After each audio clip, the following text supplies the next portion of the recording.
دوستوں 29 جون کو پاکستان اور افغانستان کے بیچ ایک کانٹے دار میچ کھیلا گیا۔ یہ میچ تو پاکستان جیت گیا مگر اپنے پیچھے کئی داستانیں اور تصادم چھوڑ گیا۔ مثلا اس میچ کے بعد اور میچ سے پہلے افغانستانی فینس کی پاکستان کرکٹ ٹیم اور کرکٹ بورڈ سے تلخیاں اور نفرتیں کھل کر سامنے آئیں۔ دوستوں جب بھی یہ سوال پوچھا جاتا ہے کہ کرکٹ کے میدانوں میں پاکستان کا روایتی حریف کون ہے، اس سوال کا جواب دینے کے لیے کسی کو بھی ذرا دیر سوچنا نہیں پڑتا، کیونکہ ذہن میں فوراً انڈیا کا نام آتا ہے۔ لیکن آخر کیا وجہ ہے کہ جب پاکستان کرکٹ ٹیم بنگلہ دیش اور افغانستان کے مد مقابل آتی ہے تو جذبات کی شدت اور ماحول کی گرمی پاک بھارت کرکٹ کی طرح نہ سہی لیکن کچھ کم بھی نہیں ہوا کرتی۔ دراصل یہ رقابت کھیل سے زیادہ سیاسی پس منظر رکھتی ہے۔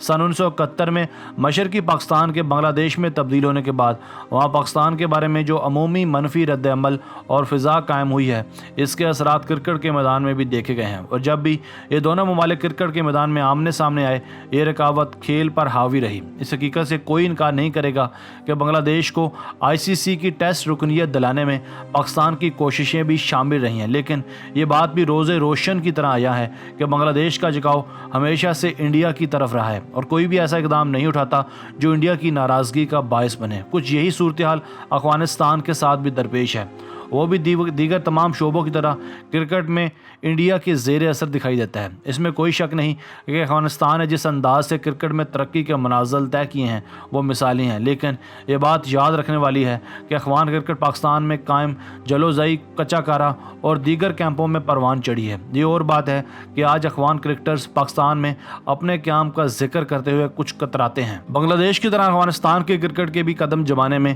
پاکستان کرکٹ بورڈ کی کوششیں شامل رہی ہیں۔ پاکستان کے سابق ٹیسٹ کرکٹرز راشد لطیف، کبیر خان اور انضمام الحق افغان ٹیم کی کوچنگ کر چکے ہیں۔ پاکستان کرکٹ بورڈ متعدد بار افغانستان کی ٹیم کو پاکستان کے دورے کی دعوت دیتا رہا ہے، لیکن جس طرح بنگلہ دیش سیکورٹی کو جواز بنا کر پاکستان اپنی ٹیم بھیجنے سے انکار کرتا رہا ہے، اسی طرح سے افغانستان کی ٹیم بھی ابھی تک پاکستان کا دورہ نہیں کر پائی۔ 2 سال قبل افغانستان کے کرکٹ بورڈ اور پاکستان کرکٹ بورڈ کے چیئرمین عاطف مشال اور شہریار خان نے لاہور میں ایک مشترکہ پریس کانفرنس میں لاہور اور کابل میں 2 T20 میچز کھیلنے کی نوید سنائی تھی، لیکن افغانستان میں فوری طور پر اس کا شدید رد عمل سامنے آیا تھا اور سوشل میڈیا پر یہاں تک کہہ دیا گیا تھا کہ کرکٹ میچز دوست ممالک کے ساتھ کھیلے جاتے ہیں، دشمنوں کے ساتھ نہیں۔ اس رد عمل پر افغان کرکٹ بورڈ کے ترجمان کو یہ کہنا پڑا کہ پاکستان کے ساتھ کھیلنے کا کوئی معاہدہ نہیں ہوا، اگر کوئی ایسا معاہدہ ہوگا تو اس میں افغان عوام کی خواہشات کو مد نظر رکھا جائے گا۔ افغان کرکٹ بورڈ کے عبوری چیف ایگزیکٹو آفیسر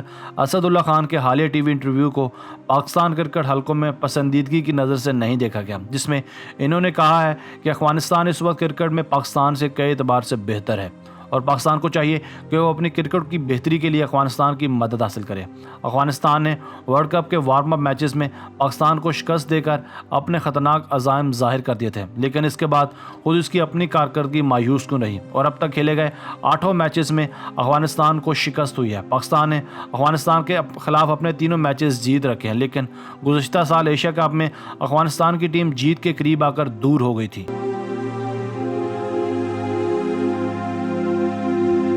دوستوں آج کی ویڈیو بس یہیں تک تھی، امید ہے آپ کو پسند آئی ہوگی۔ اپنی رائے کا اظہار کمنٹ سیکشن میں لازمی کیجیے گا۔ اگر آپ نے اب تک ہمارا چینل آصف علی ٹی وی سبسکرائب نہیں کیا تو جلدی سے کر لیں، کیونکہ ہم آپ کے لیے ایسی ویڈیوز لے کر حاضر ہوتے رہا کریں گے۔ ملتے ہیں ایک نئی ویڈیو کے ساتھ، تب تک کے لیے اللہ حافظ۔